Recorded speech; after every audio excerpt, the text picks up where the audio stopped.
Do you know a single person who would treat their business the way that people treat their relationships? The business would be dead. Love is not a permanent state of enthusiasm that just exists. Esther, why are you shouting at me? Esther Perel, the most famous relationship therapist on the planet. Podcaster. Best-selling author. And she had one of the most viewed head talks of all time. In order to want sex, it needs to be worth wanting. So when women don't want sex, is it really that they have less desire, or is it that they don't have desire for the sex they have?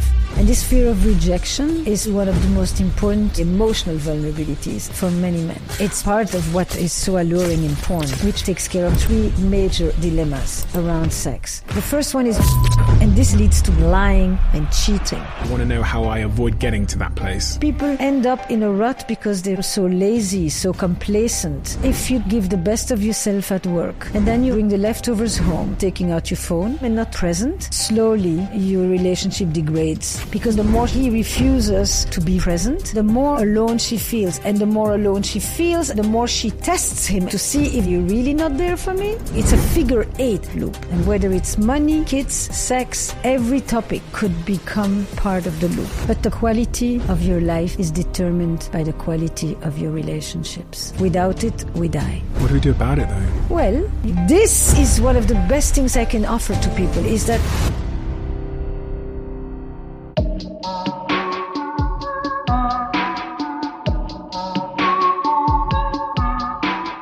Esther,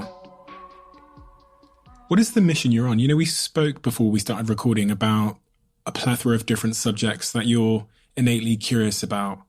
If you were to summarize all of those subjects, what is Esther Perel's mission? The quality of your life is determined by the quality of your relationships.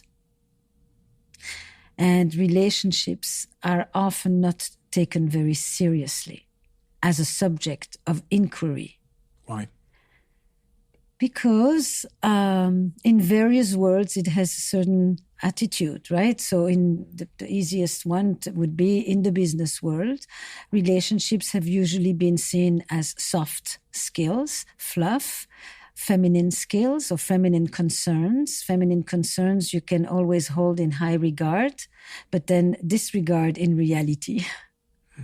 I think that for so long, relationships were structured, organized through social order, religion, communal structures. And so people didn't really have to think about them so much. They were very, very codified. They still are codified in most parts of the world. But in our Western world, where we have dismantled all the structures that used to define relationships, relationships are going through a massive transformation, a massive makeover, and we don't necessarily have the skills of how to deal with all these changes that are literally happening under our feet. So my mission is to guide people, to help people make sense of what their relational lives are about: friendship, at work, romantic relationships, family ties, and to develop understandings, insights, skills to be able to handle what is probably, in my mind, one of the most important dimensions of our life. Without it, we die. Without it, we die? Mm-hmm. Oh, we don't die a natural death necessarily, but it's a death to the soul. A life without relationships. I mean, there are a few hermits, but the vast majority of us are socially wired. We exist in relationships. We define ourselves in relationships. I know who I am by being with you.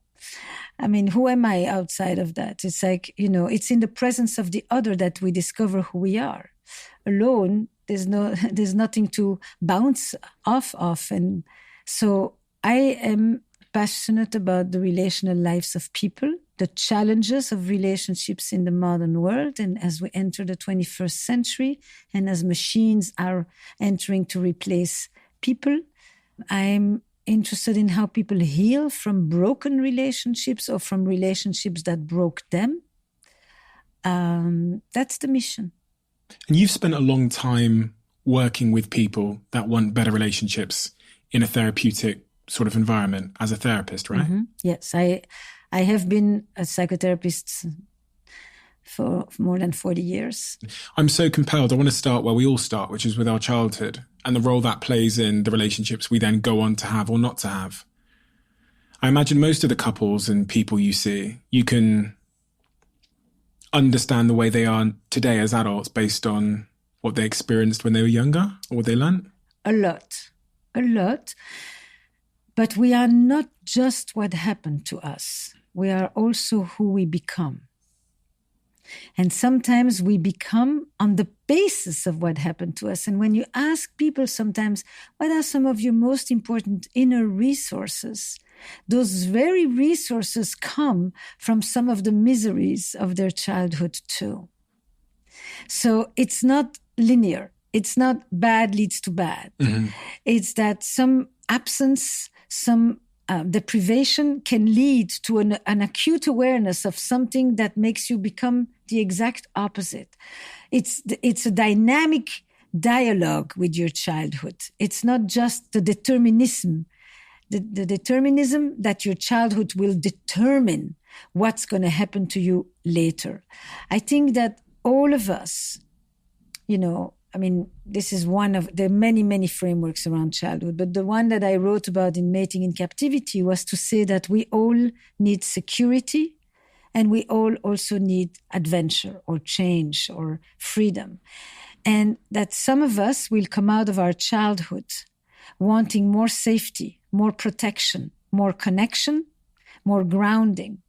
And some of us will come out of our childhood wanting more space, more freedom, more individuality, more personal expression.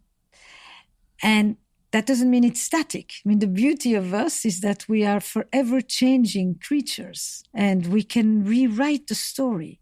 We can't change the story as it occurred to us, but we can change its legacy, its meaning, its influence in the most extraordinary ways.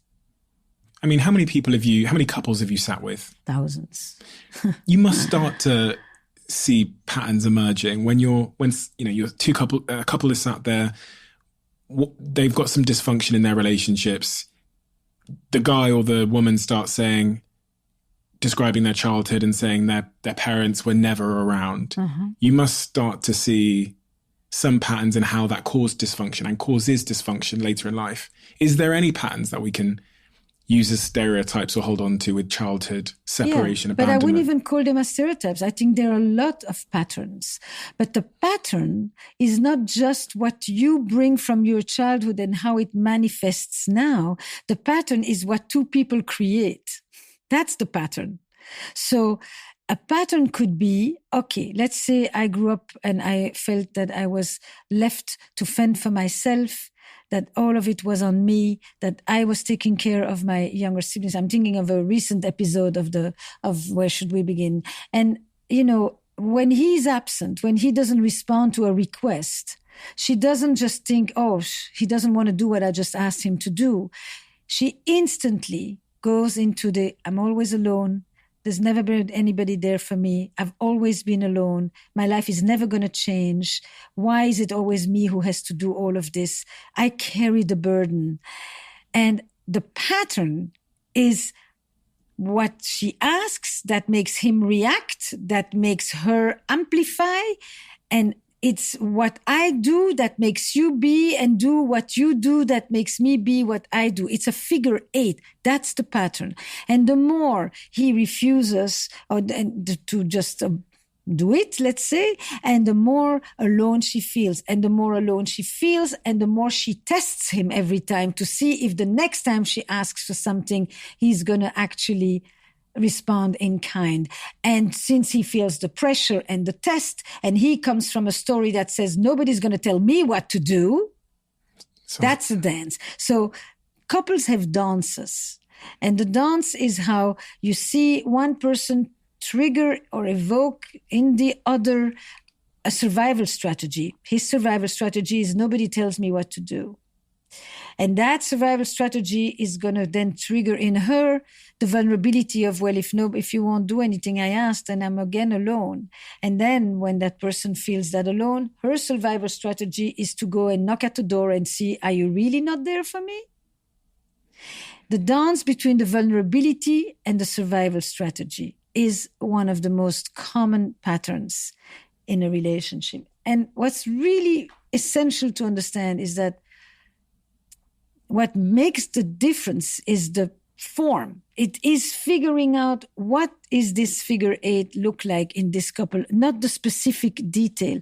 Because once you've noticed the loop, it doesn't matter what they're talking about.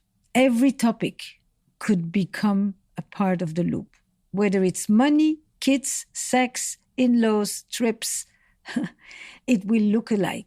If I always think I'm alone and I can't count on you and I feel abandoned and let down, then that becomes the filter with which I enter most of these conversations. And if your thing is nobody pushes me and nobody imposes their will on me because I, have been telling my dad for a long time that he's done being the boss of me, this is the filter. So you look for those filters. And then you begin to see, it's like music. If you really listen to a sentence from a music, to a phrase, after the first 4 notes, you have a good idea of what are the next 4 notes. Mm-hmm. That's how you do pattern recognition in couples.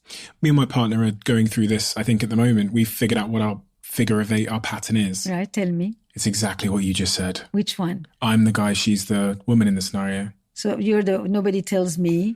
I'm the feels like everything's threatening my independence, and right. And I don't like to be told what to do, as in. And so you also interpret any request or invitation as a command? As a threat on my independence. Right, that's a command, which you have to push back as an intrusion. Yeah, like the walls are closing in. Right, as a violation of your... Yeah. And so you do this. Yeah. And when you do that, then... She it's almost like, I'll give you an example. I'll be sat at home after work. I've come home, it's maybe 9 p.m. I'll quickly throw up my laptop and I'm doing some work, whatever. She says something to me, and because I'm kind of busy here, I give like a half acknowledgement.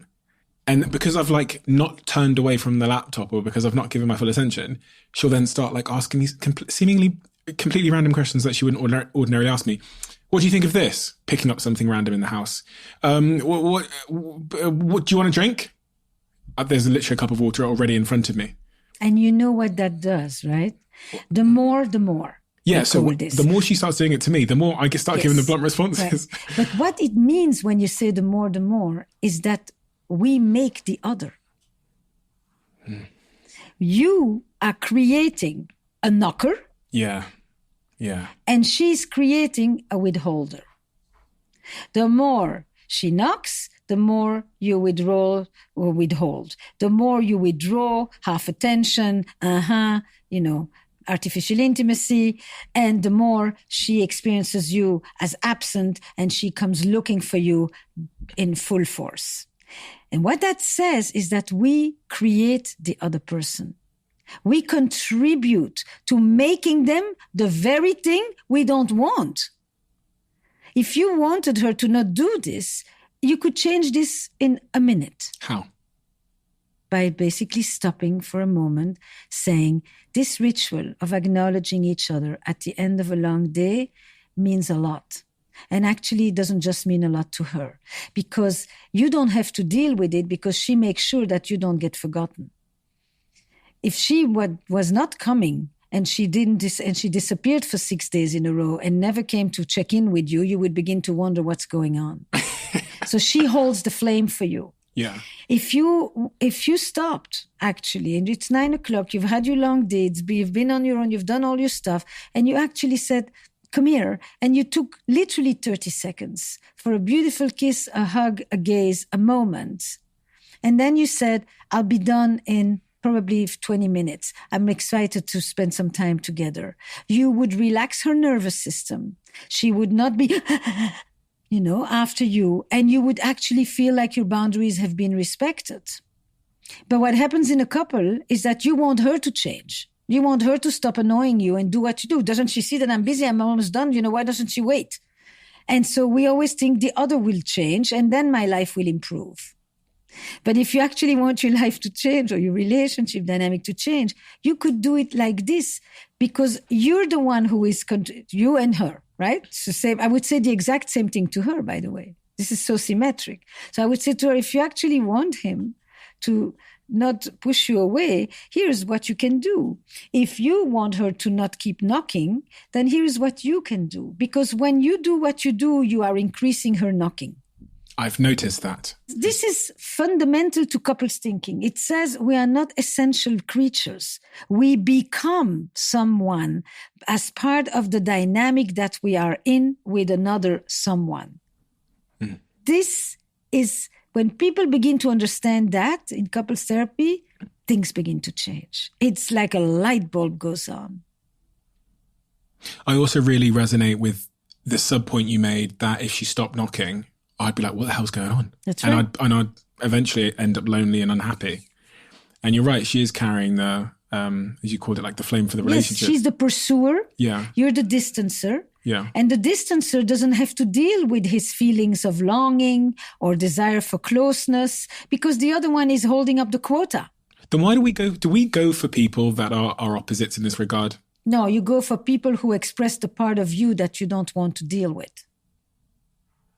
Okay. Meaning, you telling me I'm the person who's from whom being intruded upon, violated my independence. But we all have needs for independence, and we all have needs for connection and dependence. But those you have outsourced on her. So So outsource she the thing. is taking care of the feelings that you are disavowing, or the needs that you are disavowing inside of you. Esther, why are you and shouting vice at me? versa. I mean, my finger on top of it. Was I? No, I'm joking. No, but it's so true. Do you understand? 100%. We outsource. It's not that we find someone who's the opposite. It looks like it's the opposite, but what it really is we all have needs for. That's what I was saying, for the connection and for the space or the independence. We all need both. We need home and we need journey. We need predictability and we need innovation. We need commitment and we need freedom. We need both, different degrees, but we need both. What happens in a relationship sometimes is that I assign to you, I outsource to you the parts of my needs that I am conflicted about. And you are more conflicted about your dependency needs, which are actually totally normal. You're much more aware of your independence needs. That's kind of your persona. And she may be exactly on the opposite of that. It changes when people begin to actually integrate the part that the other one is playing. And this realization that if she wasn't coming after you, at some point you would suddenly say, wow, where is she? That is basically the giveaway. And I know this in our relationship. I think, God, because when I'm over here in New York at the moment, and she's in London doing her retreats and stuff. She's got like a breathwork, BaliBreathwork.com, a breathwork retreat she does. And when she's not here, not around me, I fall into... I can miss her better. Yeah, 100%. And also I fall into really I'd say bad balance habits. I'm out of balance in my life. I go all in on independence and work, right? But when I've always referred to her, she's like a counterbalance in my life, because she's the one that says, no, we need to go to the beach for 2 hours. I would never do that on my own volition. And I appreciate it so deeply, because I know what my life looks like when you're not around, and it is a unsustainable life. And they often say opposites attract. I think she's... Do you tell her so, by the way? Which part? Of how much she balances you, how appreciative you are of it, how much you rely on her for that, how out of kilter you would be if she wasn't doing so. Do you actually acknowledge that and show her the appreciation for it? Or is 90% of your speech to her the part of I need my time, my independence, my this, my that? It's a very good question. I would say I don't tell her enough. And at the same time, if it's possible, maybe this is a mistake, that she knows. And I say she knows for two reasons. Reason one is because there are moments where I express that gratitude to her. And number two is because I'm so open about it in terms of like publicly, which isn't always the best way to communicate with someone. Don't tell me off. But I'm so open about it on this podcast. I talk about all and she listens to it. And she's a big fan of yours as well. But you're right, in the heat of the moment, I'm all about defense. So I'm like, I can descend into blame a little bit too much, you know? You know, I often like to ask people, you know, what's the one thing I said that stayed with you, that made a difference? And it was a situation where a person basically was talking about how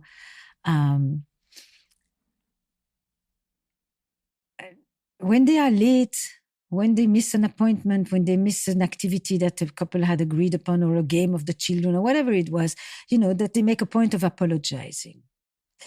And I said to them, you know, if you're still at a computer at 10 o'clock and you're apologizing, you consider that being considerate. I'm aware and I'm apologizing.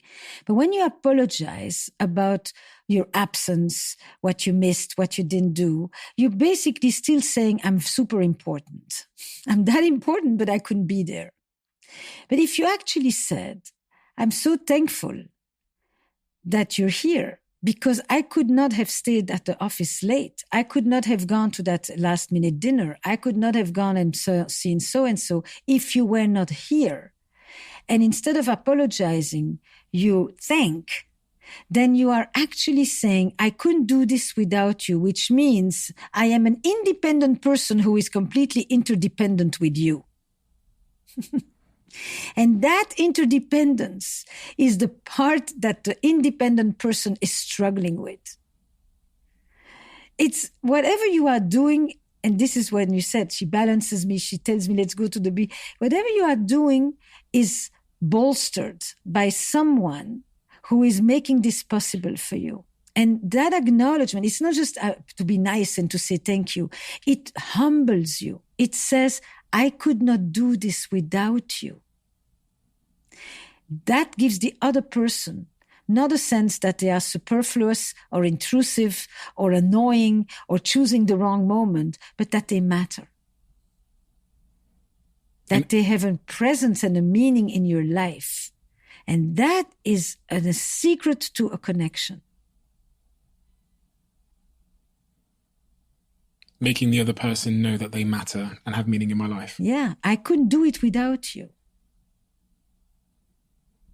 I'm having a huge day at business or a huge day at work, and I can do this and I can stay late because whatever, you've taken care of 10 different things that would make it possible for me to have my mind completely focused. I'm here, I'm with Esther Perel, I'm talking, or whoever all the other guests are, and I can do that because there's someone there that has taken care of all of the stuff I don't have to worry about.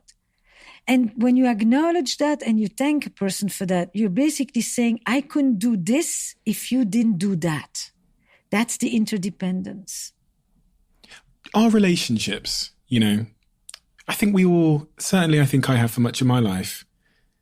And I say that because I look at my actions. So what I might say is different to how I think I've behaved over the last, 10, 15 years. We see them as kind of an afterthought to everything else in many regards. So the amount of effort I put into my businesses and to the podcast and to every little detail, the creativity, the thought, the brainstorming, all of that, relationships, we kind of all just think they just happen. And if it doesn't happen perfectly, then it's broken and I need to find a new one. Yeah, that's a terrible way to think. And everybody knows it. If you give the best of yourself at work, if you bring the leftovers home, if when you come home you say, I've given everything I had, now I'm just putting my feet on the table, I just need to chill, I don't want to make any effort, slowly your relationship degrades, period. And then there's all kinds of ways it ends. None of them are particularly joyful. And basically, if people were able to put a little bit of creativity, attention, into their relationships as they do with their customers or their guests, relationships would be doing a lot better and my profession would be seeing a lot less people. I mean, there's no doubt. And why are people so lazy, so complacent, so unimaginative with their relationships at home? I mean, I see so many people when you, like here, you're not taking out your phone.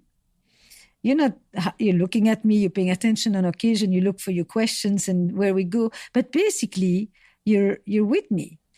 But at home, if you do this or this, looking at my phone, and then when the person tells you something really important, you go, and you're kind of there but not present. And that's the beginning of a kind of modern loneliness, actually, is that this idea that you can share something really important to someone who is half there. And I think that that's what's happening with a lot of younger people these days, is that they experience a lot of half-there-ness. And that begins to cultivate a real sense of loneliness that is to do not with I'm physically alone, that has to do with, do I matter? Who hears me? Who cares? Who pays attention? Who notices? So I sometimes the advice is very banal, it's to tell people, put your freaking phone down.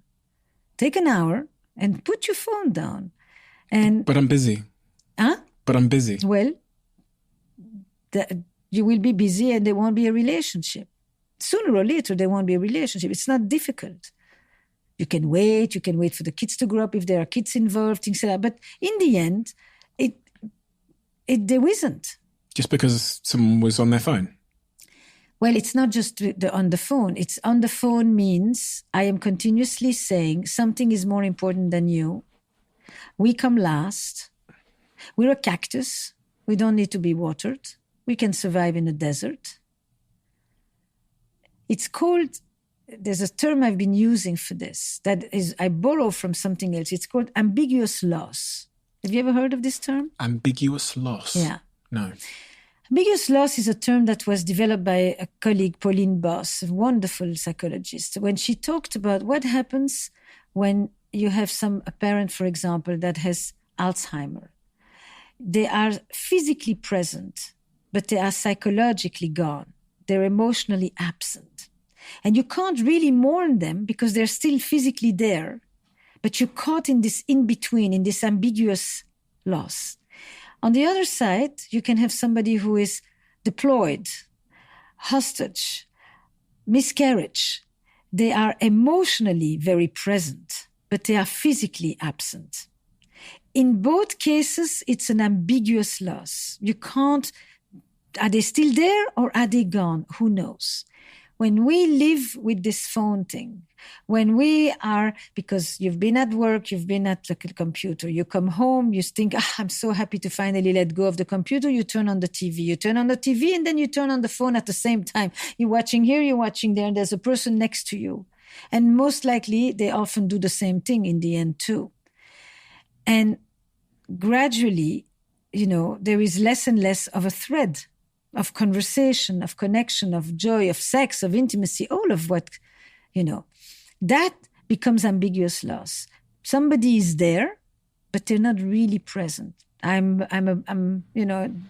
Is there a difference between me and the sofa?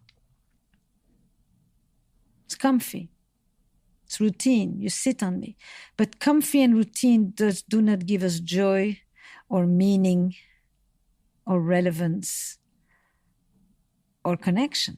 And that's what we still seem to want.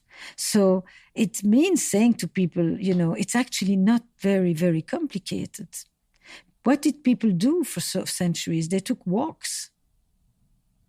That's one of the few times you can't click.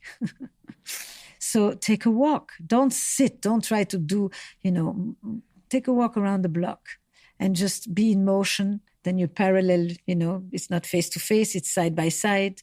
And then you can talk about the day. If you, instead of just saying, stop, you just said, let's go for a walk. It's London, but still, you can, and let you do half an hour walk. You'll come back to me and you tell me what it will do.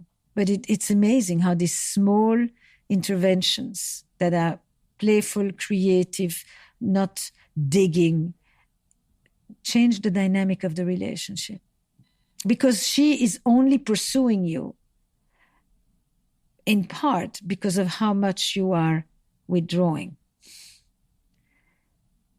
You change, she change. If you want to change the other, change yourself.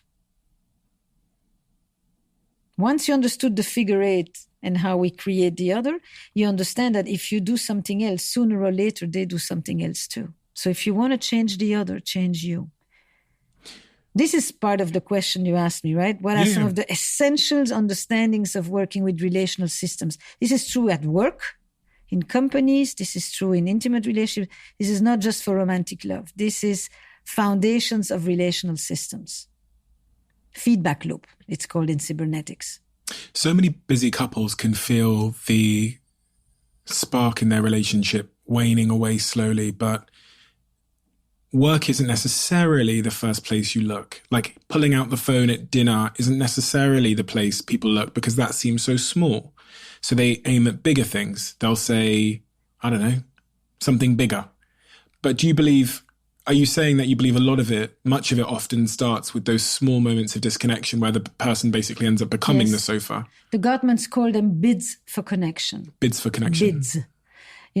It's the little things. It's the difference between turning towards someone or turning away. When you read something, there's a classic example they give. Do you read something? Do you actually say, hey, did you read this? Let me send you this article.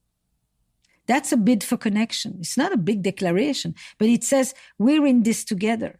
When I see something that's interesting that I think you would like to read as well, I share it. I'm thinking of you.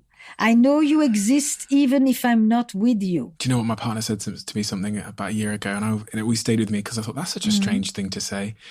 She said to me when we were in conflict resolution, so we were talking about things, she said, do you know, when I send you things on Instagram, in Instagram DMs, like I'll be out here now in New York. So she'll if she sees something interesting on Instagram, she sends it to me. She goes, you've stopped acknowledging it. I used to just like double tap on it or make a comment back. She goes, you stopped acknowledging it. And I thought, why does that matter? Why does it, like, you send me something, I watch the funny video, I crack on with my day. Because it's like when you receive a birthday gift, do you think? Yeah. When you buy a birthday gift, is it important to give it? Yeah. Okay, that's the reason. I mean,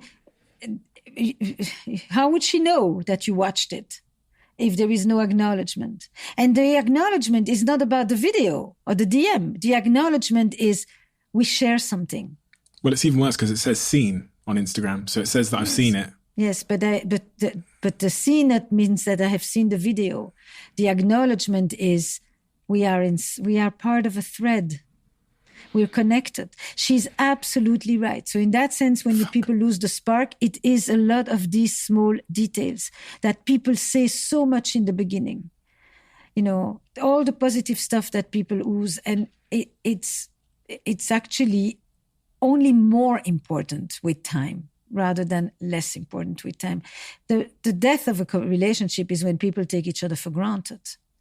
And when you stop acknowledging those things, it is part of the mechanisms of taking for granted. I had a really good friend of mine sit with me a couple of weeks ago, and she has been married to a CEO. She's also a CEO herself, and she's just going through a divorce now. And I sat with her in America, and she said to me, he was very busy. I was very busy. We had this kid. And I just think, I don't really know what happened along the way. It just seems like we fell out of love. And ever since she said that to me, it made me think that it is often quite a gradual process, this drifting apart. And this kid coming into the picture as well complicates that. What she said to me was, we both had our businesses to take care of, and then we had the kid as well. So the relationship was, I guess, the residual beneficiary. It got whatever was left. And that's caused this divorce now. And the child is, I guess, going to have to live in two different homes. So I have two thoughts about this. The first thing is, this is the first time in history that the survival of the family depends on the happiness of the couple. If the couple doesn't nurture itself, there is no family. You don't stay married because you have to. Women have an economic independence, like in her case, at least, to be able to leave. You have divorce laws. You can go. So the only thing that holds the couple together, you don't get excommunicated, none of it, is the relationship quality. If you don't have that, there is no family. Here's your child. And the second thing is, when she says we just fell out of love, that's not the way it goes. Love is a verb. And you conjugate it actively in many tenses. It's a practice. If you stop doing all those things that you're telling me, the acknowledgements, the hellos, the thank yous, the sharing of the videos, etc., all of that cushioning, when that thins out, it means that you have not been conjugating the verb. Love is not a permanent state of enthusiasm that just exists. Do you know a single person who would treat their business the way that some people treat their relationships? The business would be dead. This is I say it with kind of emphatically, but I'm not saying anything somebody doesn't know. You take that kind of lazy attitude towards your shop. End of story. And therefore, end of relationship. But it's not that it just happened. It's that they stopped doing, saying, expressing, showing, feeling, giving, receiving, sharing. Those are the verbs. Wanting, imagining, playing, experiencing, exploring.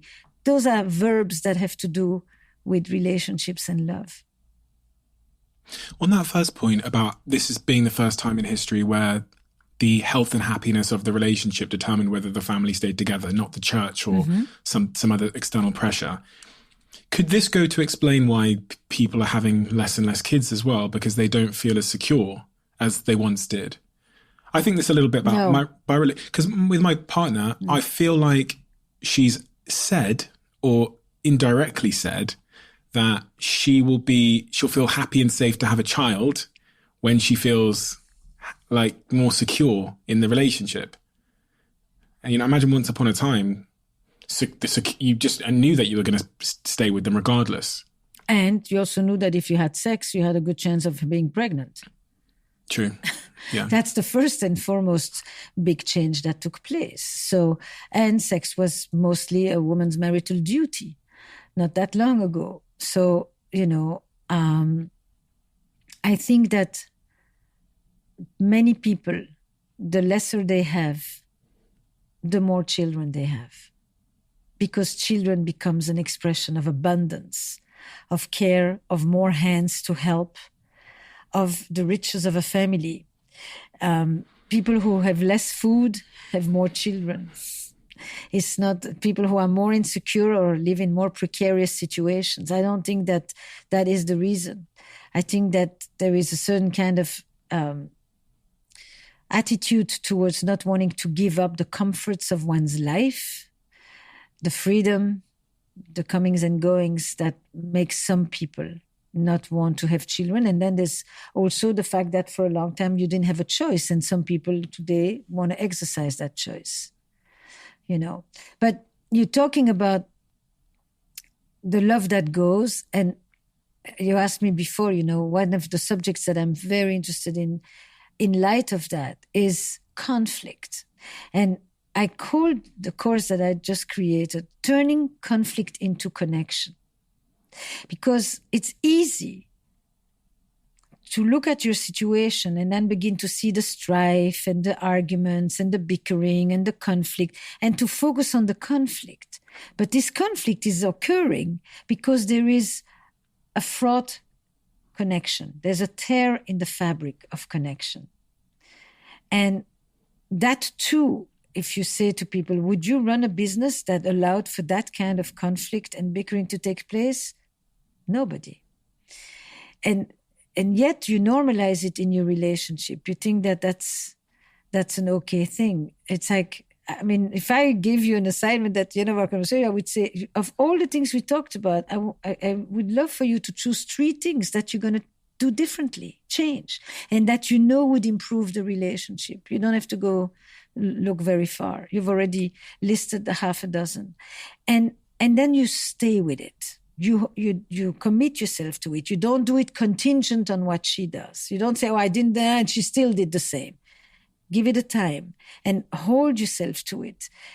You will see relationship is not something that happens out there. It's actually something that we are very much in charge of creatively, like a business. And by the way, a business is made up of relationships as well. Products, but relationships. Leadership is relationships. It's vision, it's efficiencies, etc.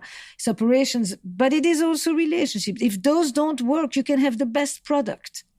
You can have the most exquisite system in place. If the people don't like each other, don't want to work together, don't know how to rely on each other, don't want to share the information, your system is not going to work very well. So relationships sometimes is the thing that's right here, and sometimes it's the thing that makes the rest possible. Conflict resolution. What is, if I want to be a master in conflict resolution in my romantic relationships, man and woman, let's just use that. Two men, two women, two men, two everybody. Women. Is there any differences between the way that genders typically approach conflict resolution? Because there's stereotypes, right? That men don't want to talk and that women want to talk. Yes, but when you have two women, there's often one that doesn't want to talk as well. Okay. I think there is gender, there is culture, there is linguistics. There's a lot of different things that play themselves out. But it's not, in straight couples, you will attribute certain things to gender that in other couples you will attribute to roles. Okay. Because the behaviors are not that different. So there's a whole, I think one of the most important thing is that instead of asking what are we fighting about, ask yourself what are we fighting for?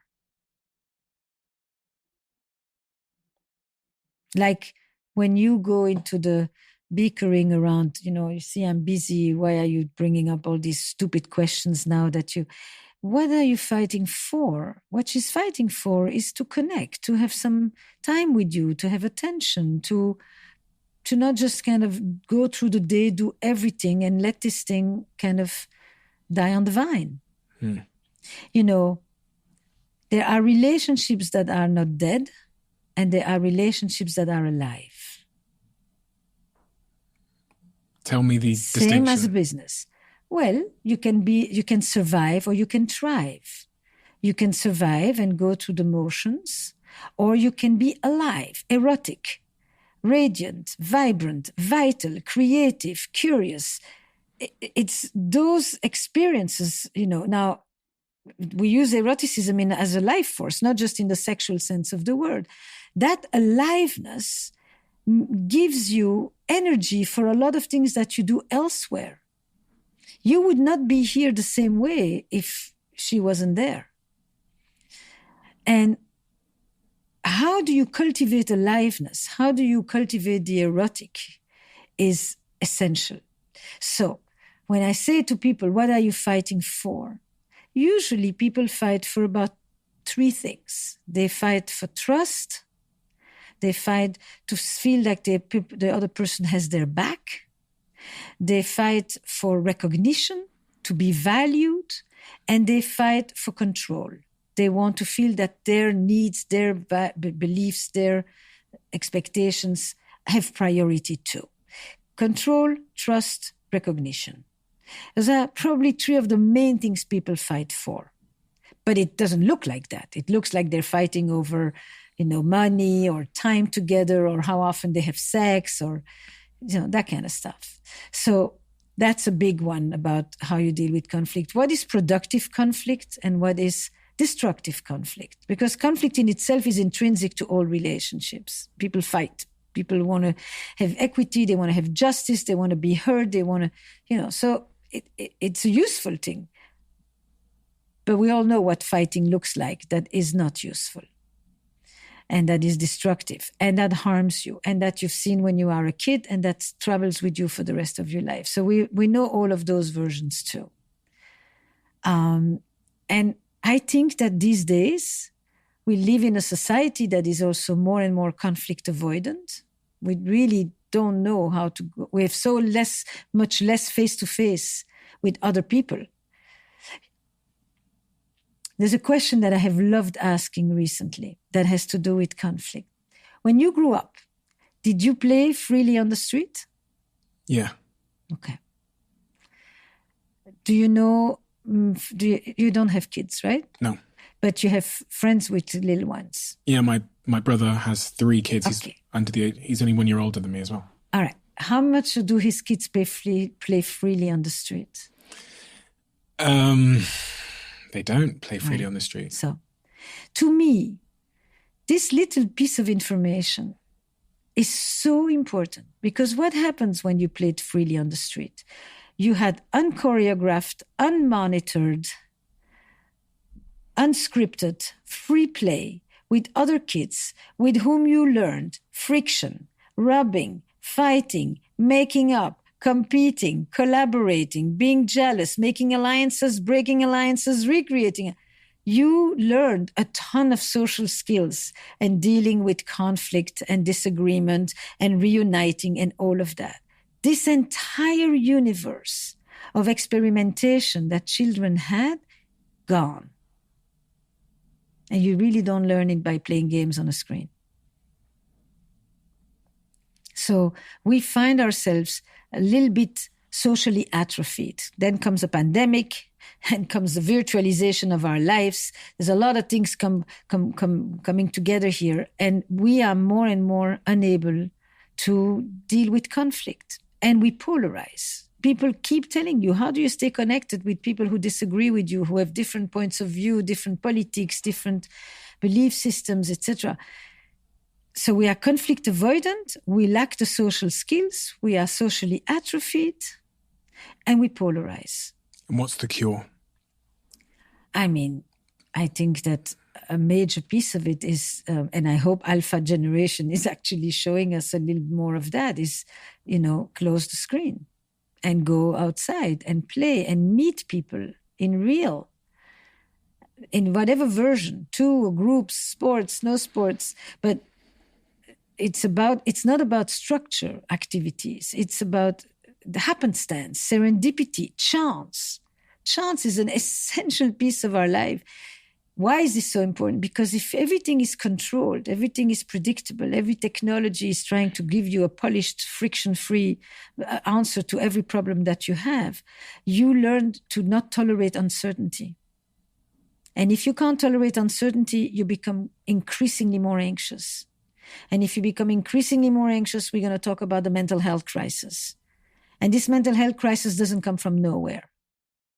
It's connected to a whole bunch of things that are happening in the world around us. Let your kids go and have sleepovers. Connect with other people. Don't just stay in your little nuclear system. Are younger generations less resilient, in your view, because they didn't get to play on the street? They are definitely less able to deal with disagreement, divergences of opinions, conflict. They polarize, but so do other people, older people too. There is definitely more polarization but what they do show is a lot increased levels of anxiety, increased levels of all kinds of other symptomatologies around mental health, from eating disorders, you name it, that start earlier and earlier. Difficulty experimenting, making mistakes, not being so perfectionistic, not attributing everything to themselves as I'm not enough. Like there's the whole manufactured insecurity going on. So those things, yes, I think that you notice it. We notice it, parents notice it, teachers notice it. I think we could say that there is less resilience, but I think that that's a dangerous statement, because there are plenty of kids who are extraordinarily resilient in very, very challenging circumstances. I would not want to say younger kids these days, but I do think that they struggle with certain things. uncertainty is essential.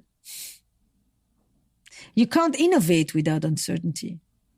Without an appetite for it. Yes. Yeah. You need to be able to take risks. You need to be able to take chances. You need to be able to try out certain things. If it instantly becomes, I'm afraid to fail, I cannot. I have to know before I even try. I have to know in advance, etc., etc. It doesn't just affect one individual. Why did you write this book, Mating in Captivity? You could have written about anything, but for some reason you felt compelled enough to take on this subject of unlocking erotic intelligence. Why did you write about this? At the time, this book is 17 years ago. It lives as if it was yesterday. I guess that means it touched something that had a timelessness to it, which was really, how do we reconcile the two sets of fundamental human needs that we have never wanted to reconcile in one relationship? Our need for security, safety, predictability, dependability, and our need for freedom, exploration, change, risk. They come from different sources, they pull us in different directions. And we've rarely really wanted them to be in one relationship. Today we want a passionate marriage or a passionate, relationship. And those two things have never had to do, because they demand different ingredients. So I was very interested in that. What does it mean that romantic love has promised us that there is one relationship in which we can have all of that? That was one reason. I was interested in writing this book because I thought this is, we used to have religion to experience belonging and continuity and identity. And then we had family for security and economic support and children and social status. But now we want the partner to be a best friend and a trusted confidant and a passionate lover. And on top of it, I want you to help me become the best version of myself. And I'm going to start calling you a soulmate. Soulmate used to be the realm of the divine, not a person. So it's an incredible thing. If we've never expected more from one relationship and asked one person to give us what usually an entire village used to provide. That interested me. So something must be broken there. I mean, it's just an incredible shift. It's a unique thing. It's a grand experiment in our life. And then the third part was sexual. Sexuality went through major transformations. It went from duty to desire. It went from, being inextricably linked to children to being now, if you only have 2 kids, you have sex for the long haul for pleasure and connection. There's no other reason. So what does that look like? And why do people always say that sexual problems are the consequence of relationship problems, which is sometimes true. But in many instances, sex and intimacy, they are a parallel process. They're not just a metaphor of each other. And so I thought, I've seen many couples improve their relationship and it did nothing for the sex. But I've seen couples who, when the sexuality changes between them, it transforms the relationship.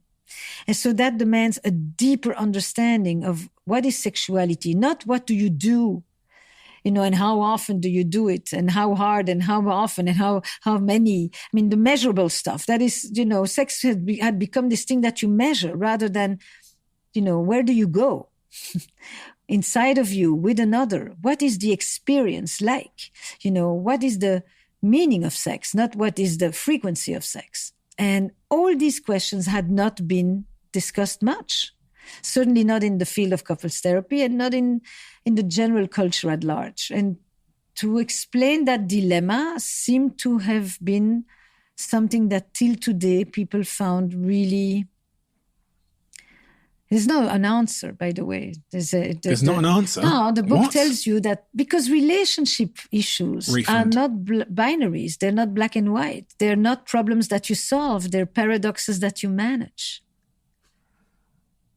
The strength of the book is that it didn't have an answer. The strength of the book is that it told you have to learn to live with some of these contradictions. People don't want to hear that. People want to know the 2 steps to fix their sexless relationship in 60 seconds. Yeah, well, they won't find that with me. but they keep finding something else with me. See, you want your freedom. You want your travels. You want to be here. You want to do your podcast. You want to do the stuff that is interesting to you. But you also want your girlfriend. You do want both. And you're looking for how do I not bring all my passion, all my energy, my creativity, my erotic charge, my imagination, my curiosity, everything to this part of my life, and I let that other thing dry up. And once you will find that, it's not so much a balance, it's really, a distribution of your resources, you will experience a very different level of satisfaction in your life because you won't half the time be guilty. When you look back through different cultures... Is that true? Yeah, of course it's true, because you said it. So of course it's true. Not because I said it. No, it's true, because everything you say is true. Oh, come on. No, absolutely not. I'm very confident, but I actually never think I'm right. No, but I think you're right. That's what I'm saying.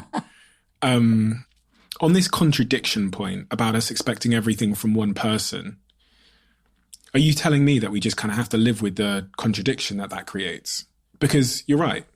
We want spontaneity and excitement and, all of these kind of erotic fantasies, but at the same time, we want safety and belonging and familiarity, which seem like a contradiction.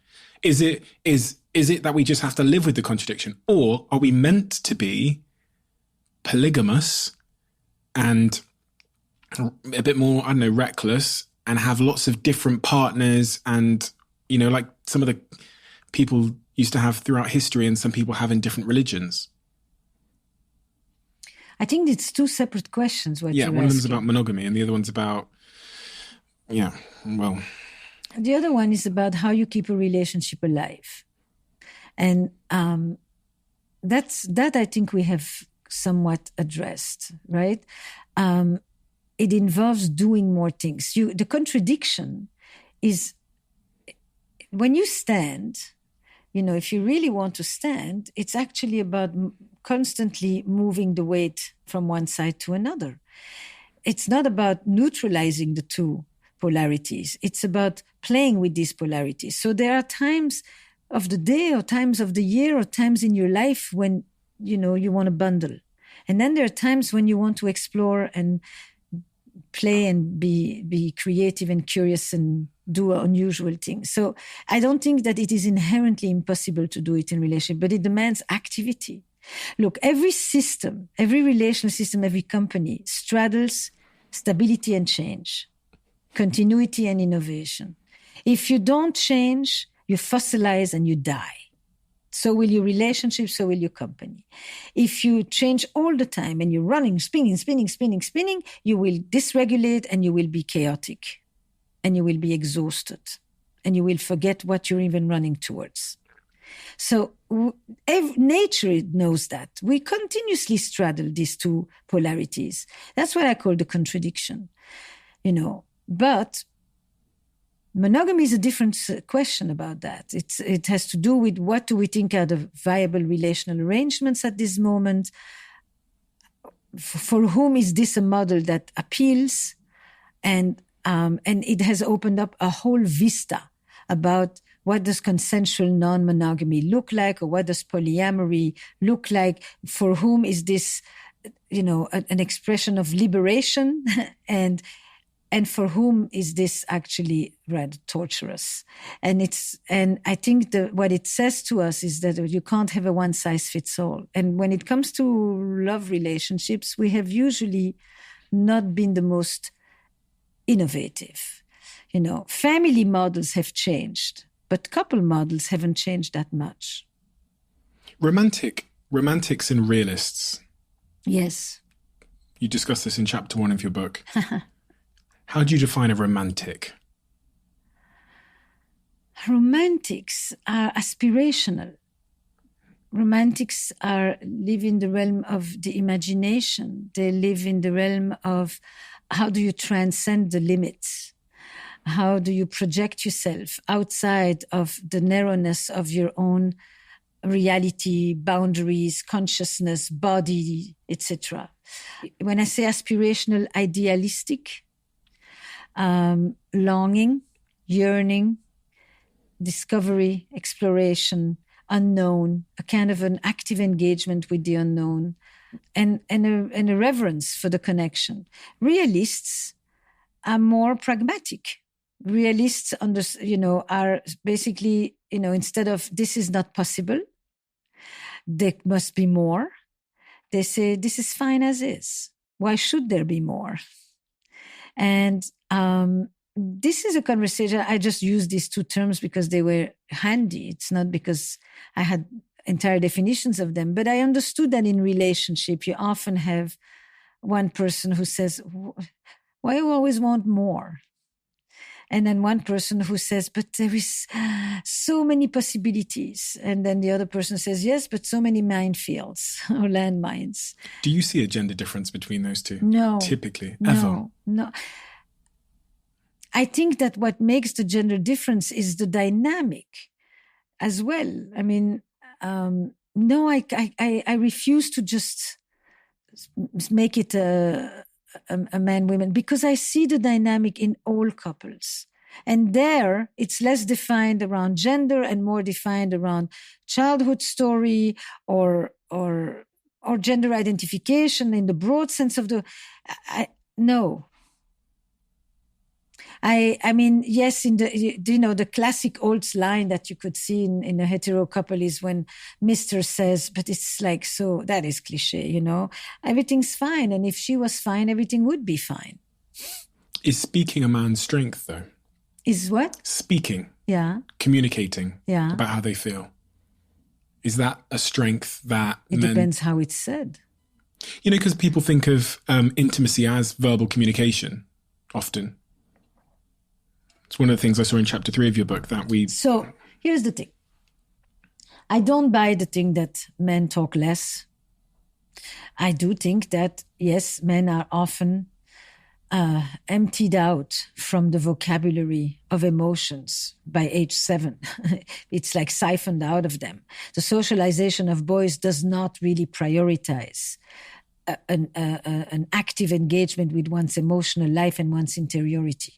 Okay, it's much better to be stoic, to be fearless, to be competitive, to be, those kind of values are more. But when I sit alone with men, it's not because they don't have a vocabulary that they don't have the feelings. And I've been a therapist of many men for decades. It was actually something I actively sought.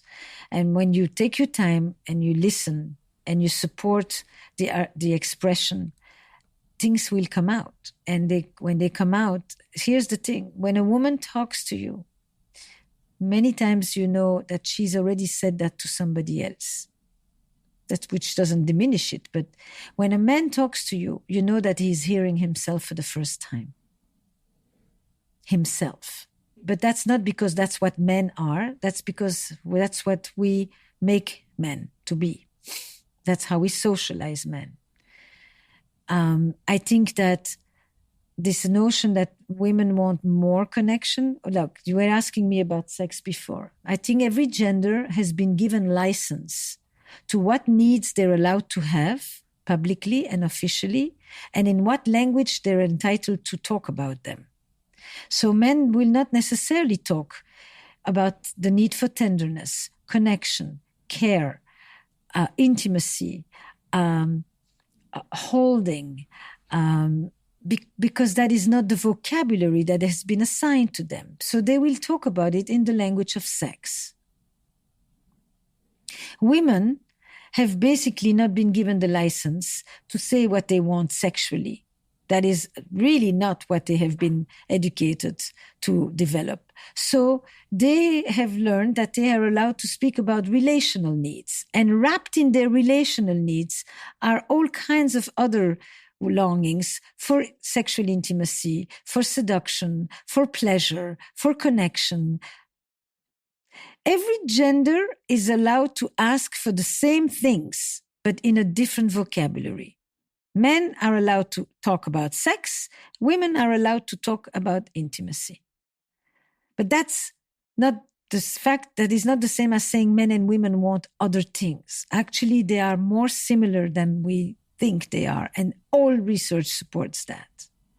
But it's just the socialization is causing a different a different effect? We like to think that, men's sexuality, it's autonomous, it's unprompted, it's spontaneous, they don't need anything, they're always ready, they're always looking for an outlet, and that, men are creatures of nature and women are creatures of meaning. Whereas for her, it's the context, it's the quality of the relationship, it's that elicits the desire, etc., etc. I mean, seriously? On what basis are we saying things like this? I mean, you want to know, men have a range of very deep emotions that completely affect how they experience sex. The rise in feminism and equality of the genders in every regard. Do you think that has had implications for relationships and specifically sex in a way that you've seen over the last decade? Because you've been working with thousands of couples over the last couple of decades. So is there any way that feminism or gender equality has influenced sexual dynamics? I'll tell you why I asked it, because it's one of the chapters in your book from, was it 17 years ago or something, talks about how some of America's best features, the belief of democracy, equality, consensus building, compromise, fairness, and mutual tolerance can, when carried to... punctiliously. I'm so glad you knew what word you'd written, because I had no idea how to say that word. Into the bedroom, result in very boring sex. Yes. Sex is not always politically correct. Sometimes we demonstrate during the day against the very same things that we delight at night. If it's playful, if it's consensual, if it's voluntary. That feels like a contradiction. Do you understand? But so do children. Children play prisoners and children play firemen and victims and doctors and patients. They understand that when they play, they enter a universe of as if. Nobody wants to be pinned down. And tied up. For real. as in against their will. Yeah. In a situation, non-consensually. Non-consensually, and without the meaning that says this is for pleasure, this is for connection, this is for surrender, this is for this very powerful ritual. When kids are tying each other up because they are the prisoners, they are not tolerating it because they know that they are in the realm of play, as if, make believe. And it gives it the fun and a wholly different meaning. Nobody wants to be trapped when it becomes real. If you play hide and seek, the most amazing thing is when you're hiding is to know that somebody's looking for you. But the minute you begin to wonder, are they still looking for you? The thrill turns into terror. This is what happens in sex too. It's extremely important to differentiate when it is sexual, when it's a form of play, when it's a particular practice you enjoy. And everything around it is coming together to clarify that. But are you seeing couples struggling, though, with these sort of newly defined gender roles as it relates to their sex lives? And as we said, like feminism and the equality of the sexes and all, is it changed anything? I mean, I think that one thing is to talk about sexual rights, and one thing is to talk about sexual pleasure and experience. I think, I was teaching this course yesterday. I think it's about 97% of research on desire is about women. What does that say to you? That says that we think women have challenges around desire. Men don't have to be researched because the assumption is they're always interested. Just to give them an opportunity, which is so not true. Yeah. But the science is completely bought into the bias. What's the difference, though? Why does it matter whether if all the research is... Are you getting different results from men and women? No, because yes, the experiences are different. But what it says is that the science has decided that women need to be helped around desire. Yeah. that they have hyposexual desire disorder. You know, today it's that. In the past, it was the opposite that we were researching, and that men don't need to be researched because men don't have challenges around desire, and that is first of all, it leaves many men unattended to. It puts an unfair burden onto the women. That is not about feminism. That is but science and political changes and social changes, they intersect with each other. Have women, changed fundamentally around the fact that, at least in the West, in most situations, hopefully, sex is no longer just a woman's marital duty, but that it is also about her desire, her pleasure, their connection together. That is huge. Yeah. I mean, we first separated sex from reproduction when we got contraception. Then we separated reproduction from sex when we got artificial ways to conceive. And now we are separated anatomy from gender. And those are huge revolutions that change the way we conceive of the relationship. We used to think sex, elderly people, that is the weirdest thing possible. But when is elderly people start these days? I mean, we understand that there is a way to stay intimately, physically, sensually connected till the end of your life. Are you having more and more couples come to you? And this is difficult, I guess, because maybe it's just more people talking about it now. But are you having more couples come to you that are experiencing problems in the bedroom? Sexlessness in their relationships? Of course. But what does that mean, sexlessness? Because, in a relationship or in a culture where the woman's experience doesn't really matter, there may be sex, but that may be miserable sex. Do you think there's a lot of miserable sex? Of course. And when women don't have desire, is it really that they have less desire, or is it that they don't have desire for the sex they can have? In order to want sex, it needs to be sex that is worth wanting. Well, I've said this before, but it's worth saying now again. My partner turned around to me one day and said, "I don't like having sex with you." And I was shocked. I was like, this was super early into our relationship. And as a very young man, I didn't understand what that meant. Very emasculated by it. I thought she must be broken in some way. There must be some kind of medical defect. Maybe she needs some pills or a doctor or something. We ended up breaking up. We spent a year apart.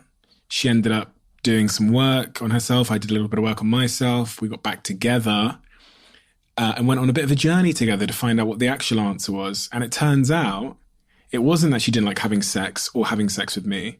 She very much enjoys sex, but there was a series of blockages. And I almost describe it like I thought sex was one language, Spanish. And it turns out she thought she was speaking French.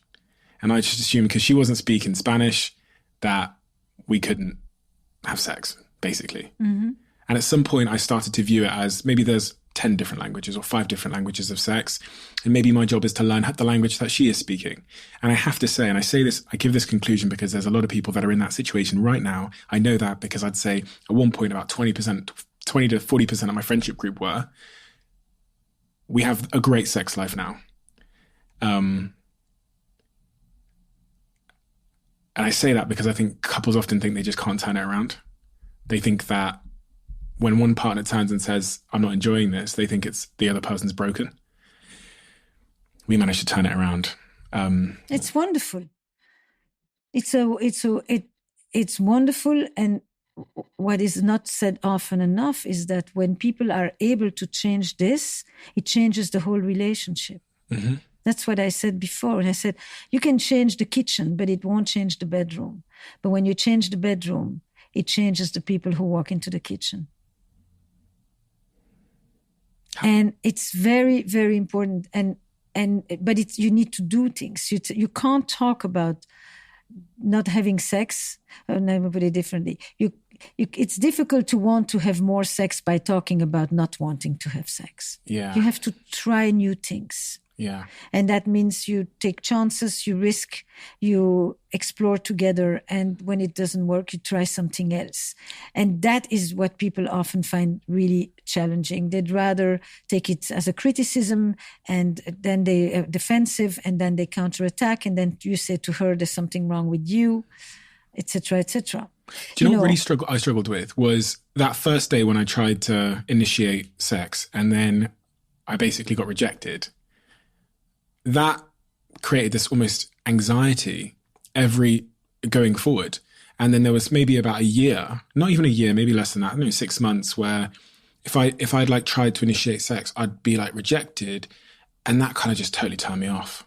And it was, even when we fixed the situation, I almost had to do a lot of work on myself because then she starts initiating all the time when we get out of the other end of the situation, when we resolve it. And then that's basically a problem, because I've learned this habit that she has to initiate sex now, because there was this periods for 6 months where I was just rejected all the time. And that was difficult, because I tell you what, when you've got to get an erection, the last thing you want to be doing is thinking. Am I going to be rejected? Is it does she want to have it to, it's the last thing you want to be thinking. So this fear of rejection is probably one of the most important emotional or sexual vulnerabilities for many men. It's part of what is so alluring in porn, by the way. You're never rejected in porn. She never says not now. She always says me too, more. And that takes care of one of the very important sexual vulnerabilities that many men grapple with. By the way, the next one would be you're also never incompetent. You never have performance anxiety. It doesn't matter. Whatever you do, it's for you. So that takes care of the second vulnerability. And the third one is that you never have to wonder, is she enjoying it? Because she only screams and makes sure that she lets whoever the actor is know how phenomenal he is. And also you've searched out the fantasy that you want. So you're getting... Absolutely. There's no rejection in the fantasy. So it's a very interesting thing when you look at what does porn do for many men, is it takes care of three major emotional dilemmas around sex. It's not that it just takes care of the sex, it takes care of the vulnerabilities, the emotional vulnerabilities around sex. That's a real different way of understanding when you say to people, what are you looking at? Are you not concerned that with artificial intelligence on the way in virtual reality, that we're literally, if porn is taking care of those vulnerabilities that are standing in the way of many men... So will bots.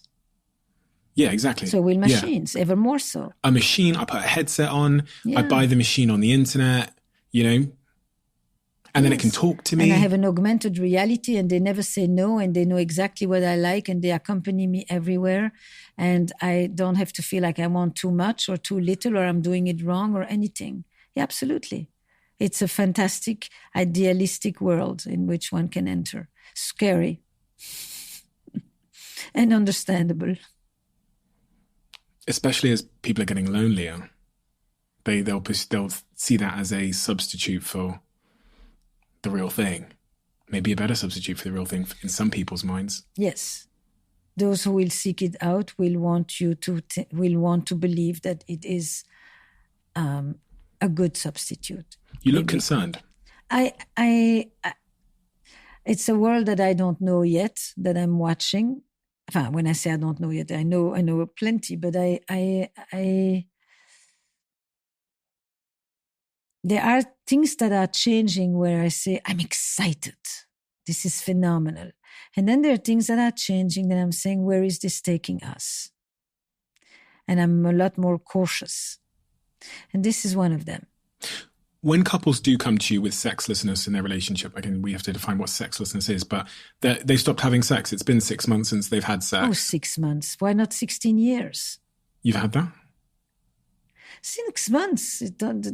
Yes. I mean, when we talk about a block, a breach, an impasse, a shutdown, we're not talking months. And by the way, this is not people... This is your best friends and you don't know. I asked them and I was shocked. That's why Where Should We Begin became so... People began to see that this is not just some others or just them, that it actually is very common.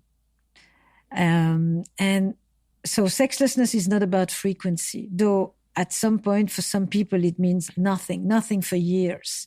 And then you ask, do you still kiss? Do you hold? Do you touch? Do you rub skin? Is there any physicality still? Is there affection that may not be sexual touch, but that is affectionate touch? So you really look at a broad, definition. And then you ask, what is it that you would want? Are you prepared to take the chance? I don't want that.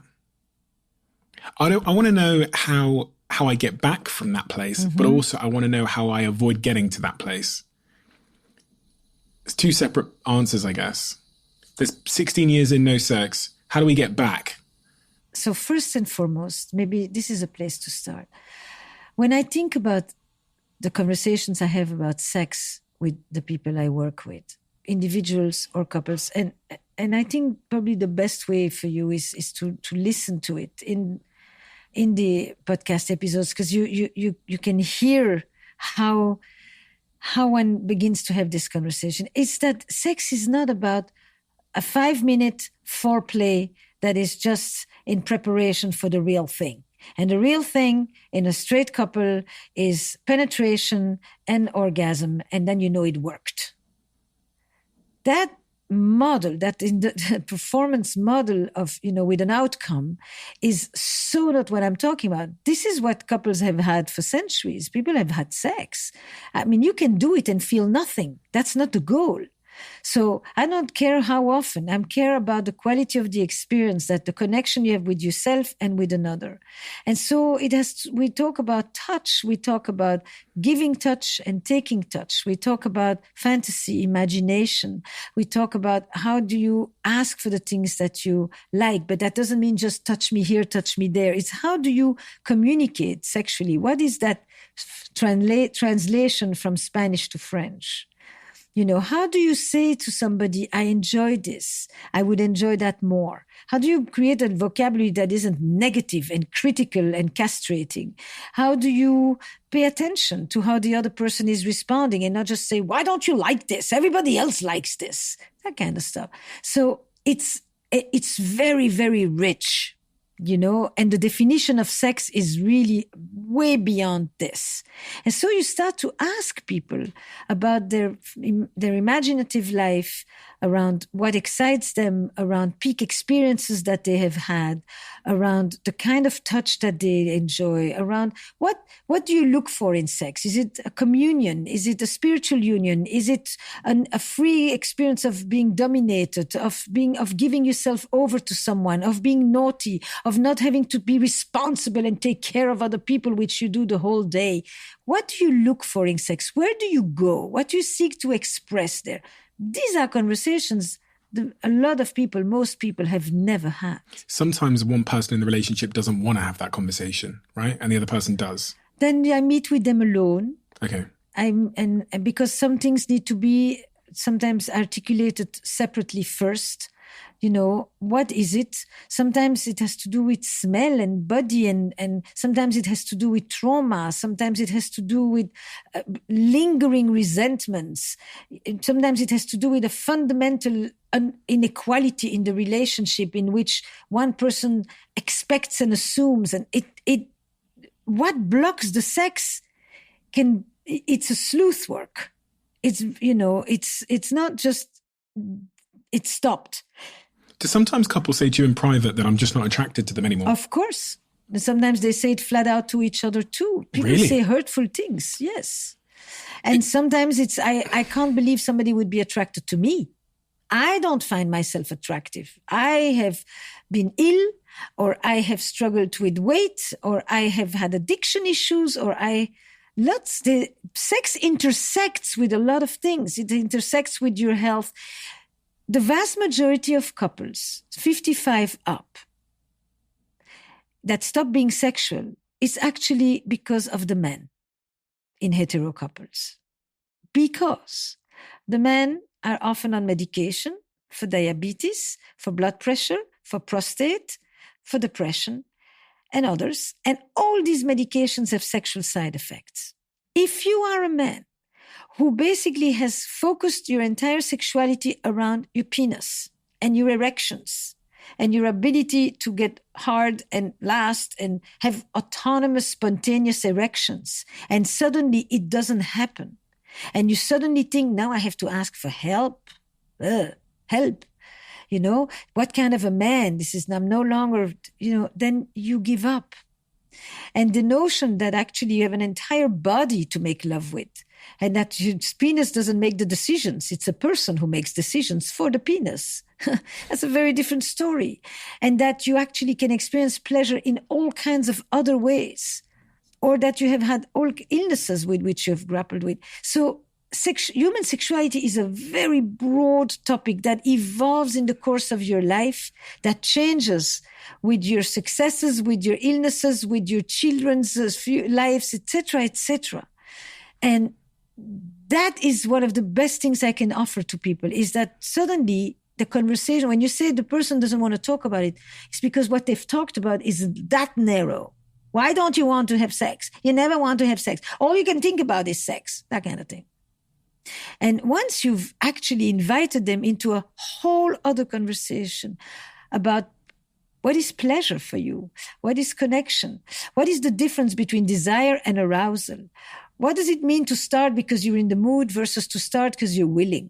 I've had partners before where I thought, you know what, if I laid out the full menu of what I find pleasurable, they would think I was a weirdo. Listen, I'm not into anything extreme. Like, I'm not into, I have a very, look at me apologizing. I'd think, they wouldn't be into that, so I just won't tell them. Or it might make them run off, so I won't tell them. And I think it dawned on me a couple of, maybe about a year ago, when my girlfriend turned around to me and actually asked me the question for the first time about like what my fantasies were. And I was like, do I give her the vanilla menu or do I tell her about the... That's where the card game comes in. This card game? Mine, yes. This one I have on the floor? I have a whole bunch of sexuality-related questions. And because you're playing, it's the pink triangles are the sex ones. But in play mode, you can ask this question about fantasy in a way that is much less directed. Yeah, or loaded. Loaded, confrontational. Yeah. There's 60 cards on that subject alone. And that creates a very different kind of conversation. And I really think that to put it in the context of play and playfulness invites a very different kind of revelation and honesty. Are you looking? Yeah. I mean, this one says, my guilty pleasure is... Mm-hmm.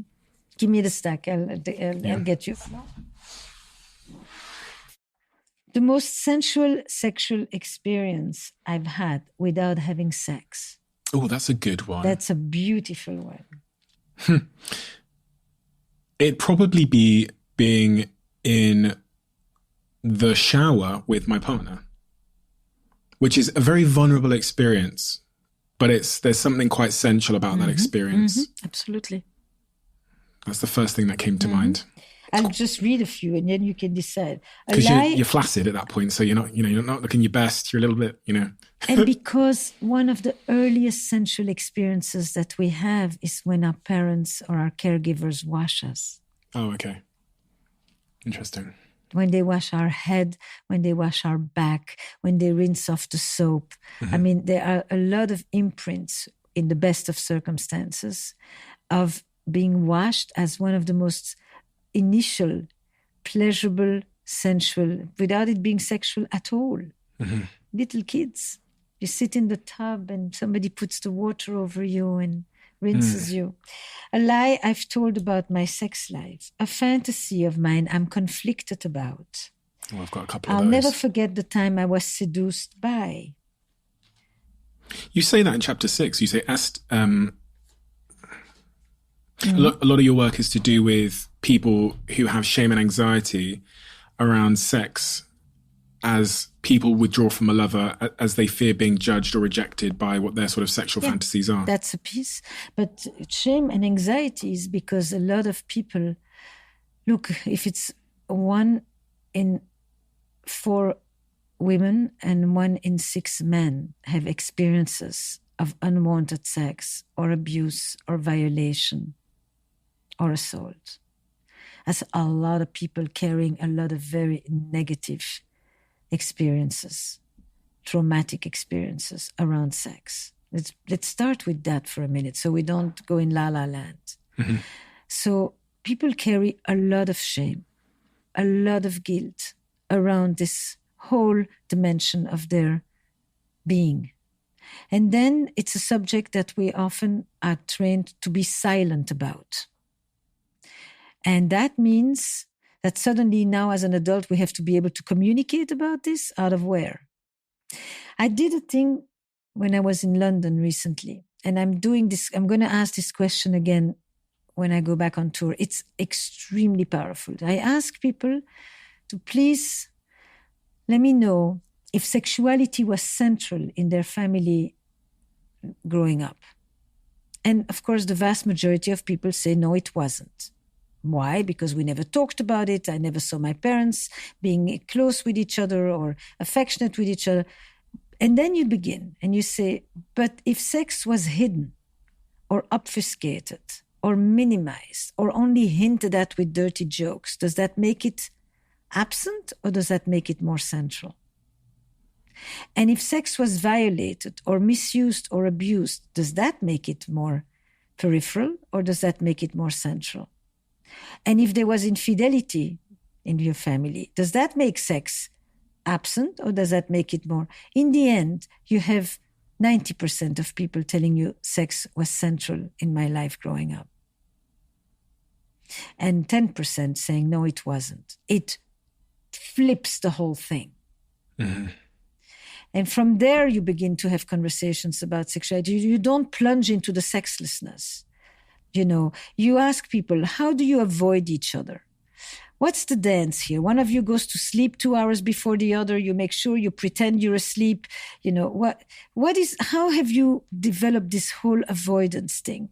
Or one person wants, one person doesn't want, one person counts the days. I've just read an episode recently and literally he would have wanted sex every day. And she is just out besides herself. And then it becomes clear that a part of it is because he needs help to go to sleep. But he doesn't need her necessarily. He can also take care of himself if he wants. And that he would have a much more willing partner if she wasn't just, you know, an alleviation for him. And basically, they have a system. She counts. She knows 2 days is okay. By the 3rd day, it's not. And so she braces herself. And so she just gets through it. And you think, this is really not a good situation. And they have a fantastic relationships. And they tell me, this is the only thing that's been an issue between us. Now they have had 4 children. So he waited patiently and he thought once the kids are a little older, they're going to resume. And they have not, and she's not at all interested in resuming to that. And he is so rejected, but he has no concept of how much pressure he puts on you. And she does not necessarily understand how much he would love for her to enjoy it and to experience some of what he loves to experience. And she has no connection. It's a very powerful episode coming up. It gives you, you know, they are not sexless, but in some way, I could say, you know, having sex doesn't make you not sexless. I took all the most replayed moments from some of the interviews you'd done, and I looked at those moments. So I went through all the YouTube interviews you've done, and there's basically the spikes in conversation are the parts that people replayed over and over again. And I've got them all written here. Wow. Like what? I can give them to you after. Yes. People are so compelled when I tell them that we do that.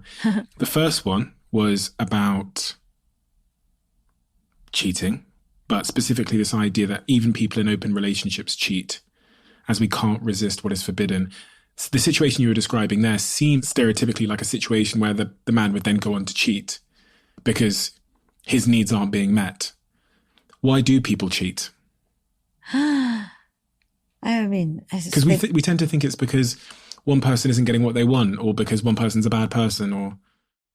Look, people cheat for a host of reasons. Some of them have to do with the relationship. A loneliness is probably the biggest one.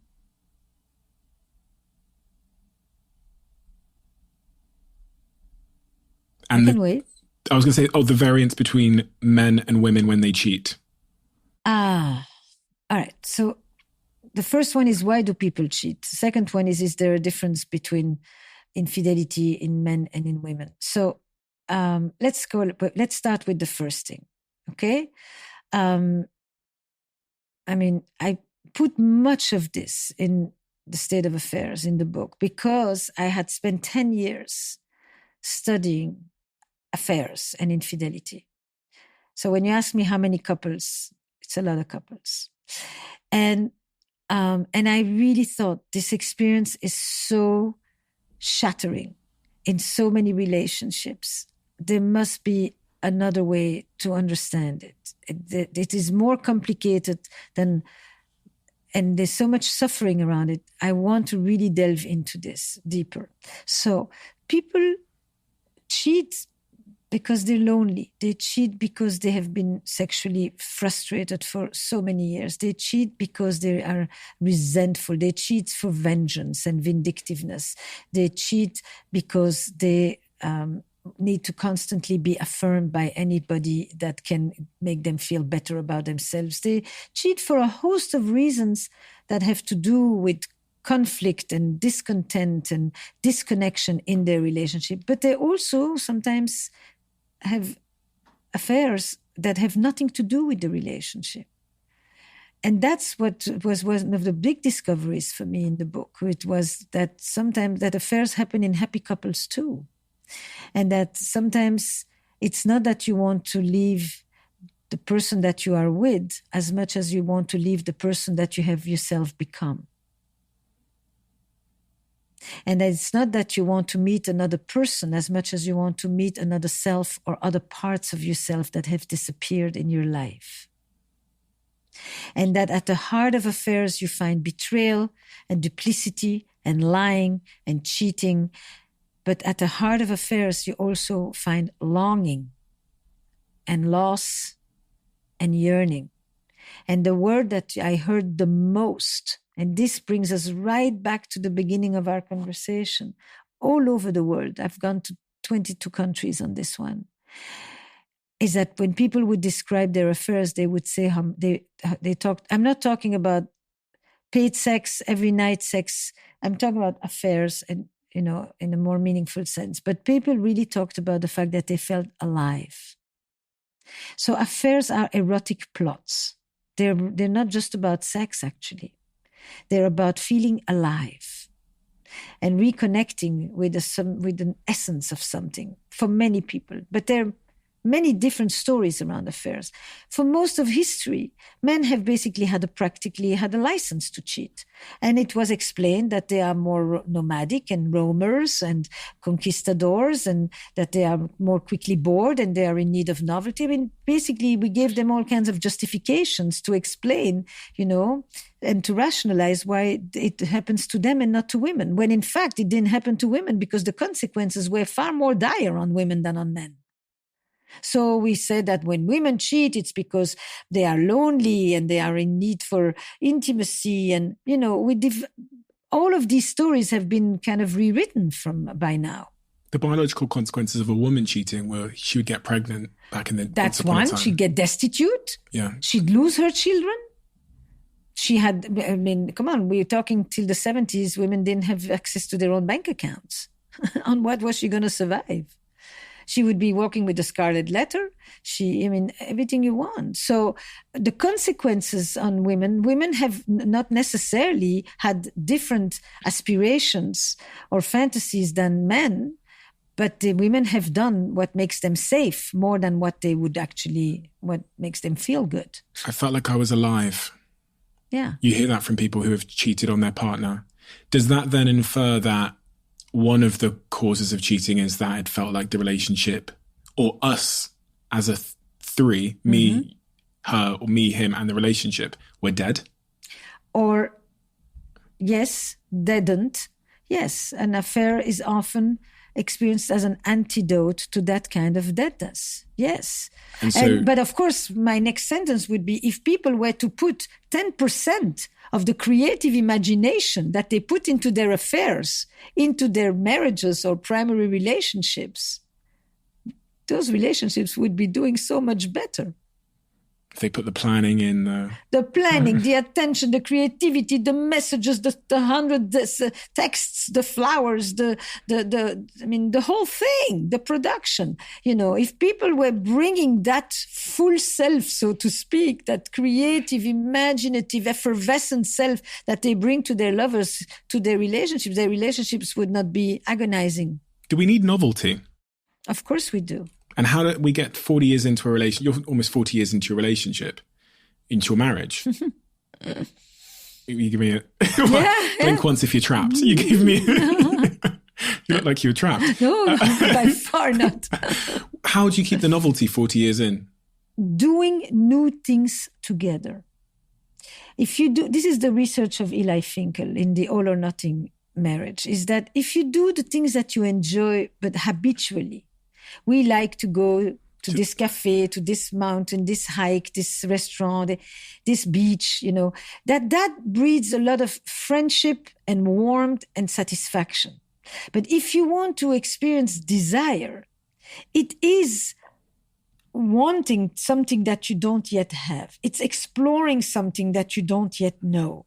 And that means that couples who do new things together that involve an element of risk, not because it's dangerous. New things together could be a conversation that they've never had. New things could be going to a hotel. Something outside of the ordinary, that you don't do anymore when you are together for 40 years or 20 years, whatever it is. It's that the regeneration of new cells, putting yourself into situations where you are not predictable to each other. And so you look suddenly at each other and you're like, what was that like for you? And what was that like for you? And this, we know, is one of the elements that creates aliveness in relationships. I mean, that is the distinction. Now, not everybody wants that, and that's okay too. Is there a part of when you've been cheated on that you suddenly value your partner more? I say that because it highlights that someone else was attracted to them, and then presumably you're kind of seeing them through, not as like Dave who just comes home and just lays horizontal. That is one of the responses. There are many different responses. But when you ask people, when do you find most drawn, I can ask you, when do you find yourself most drawn to your partner? Not just sexually attracted, but most drawn. What would you say? One of the times was when I went and saw her doing her thing at work.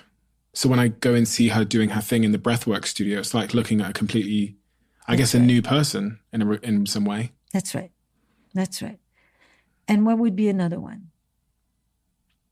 When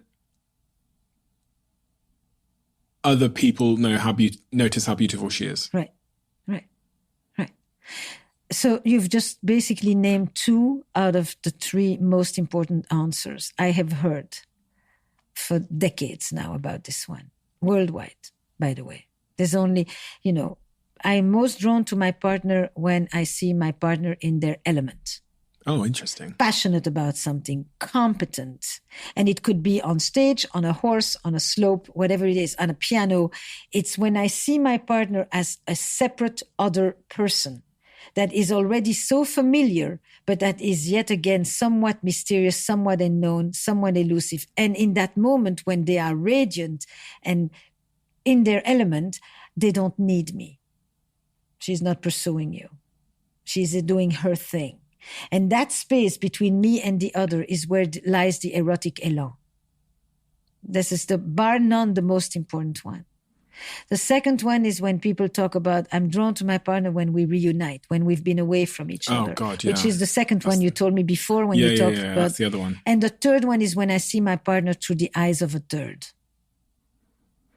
And that allows me to see my partner not just as my partner, as Bob, but as a separate person who other people see things that I no longer pay so much attention to. So can we create that in our relationships? Yeah. I can go watch her do her thing in her element. I can create some distance. We spend time apart. I travel, I do my own thing, whatever. And also, I don't know, I go and ask guys if my girlfriend's hot. I mean, you can do it that way, but of course she needs to have her breath work. Yeah. There needs to be something that, it can be breath work. It can be what she's done with the house, what she does with other careers or with her parents or with her children. It doesn't have to just be, Can't it just be lingerie? Can't it just be like a new... I have rarely heard somebody say that. And because also I wasn't talking about I'm attracted to. I asked you when I'm drawn to. Okay. And that drawn to is a very particular... But this answer, when I went and I saw her do her thing, is bar none the number one. So interesting. And I mean, and the only one, by the way, that is gender specific is when women say when he plays with the kids.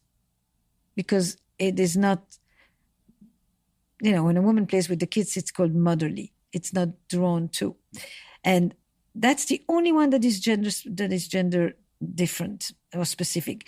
All the others, I mean, I can't tell you the breadth of different countries were the same answer. There's something about this thing, I'm drawn to, is an élan, it's a movement towards. And that movement towards is because there is an other. And that other means there's a bridge to cross. And that bridge to cross is that erotic energy. And that's what cheating is. Yes. So can people experience that in their own relationship? Yes. But of course, it demands recreating it. I mean, we are living twice as long. Not everybody's going to be married for 60 years. And we're working from home. That is recent. But yes, that Dave too. sat over there all day in his that was pants. A killer for a lot of people. Is to see you the whole day doing your thing. It strengthened the friendship for many people, and it lessened the erotic for many people. But I think that seeing her do her thing, or her saying that to you, or I find it a very beautiful answer, because it really says when I see the other as an other. It was like meeting her for the first time. That's what it felt like the first time I went to one of her breathwork sessions, and I was just kind of hiding in the corner. I was completely irrelevant. It was like spying. And she's got all of her, her clients there. There's 25 of them. They're all hypnotized, so none of them even know I'm there.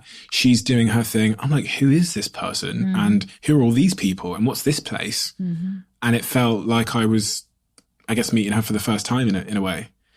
It's beautiful. And also, they have a different relationship with her. And me as a partner, we become kind of encrusted in a certain way of being with each other. That's why the opening up in the triangular gaze is so important. How others see her, allow you to see her differently again. And that is all generative. Those are all new cells. I'll read you these most replayed moments anyway, just so you know them. We've got a bigger list of them, but I just pulled off the ones that I thought were pertinent. The things that all erotic couples do: have sexual privacy, foreplay is crucial, have an erotic space where they abandon their usual roles, responsibilities and desire don't go together. The difference between men and women cheating is how to balance love and desire, and erotic is being engaged and giving the best of yourself to your partner, whereas most people give their best of themselves to their friends, their colleagues, and give their partners the leftovers.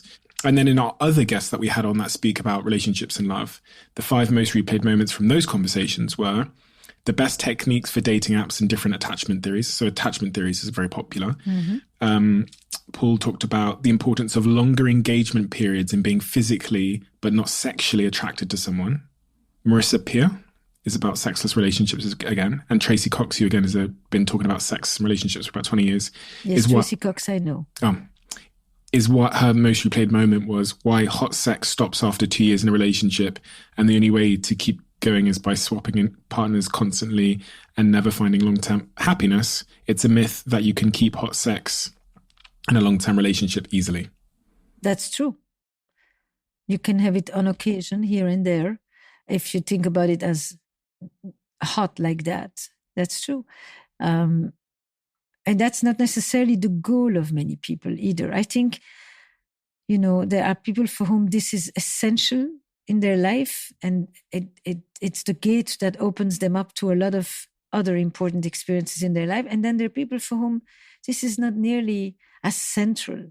They enjoy it, but they they don't need it to be hot. They enjoy the what is often called maintenance sex. Erotic couples have a lot of maintenance sex, and on occasion they get suddenly this really unusual, hot, different.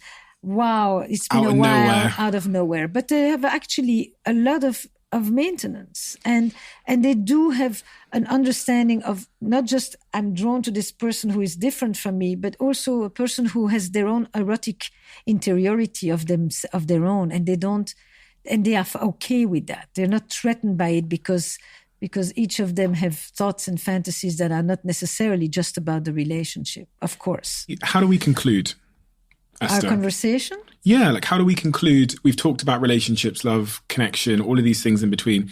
Is there a through line of advice, a conclusion that would help people?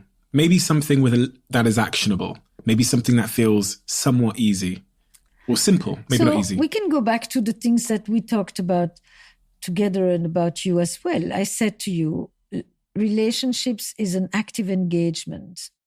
It demands risk. It demands vulnerability, and it demands accountability, which we didn't talk about as much.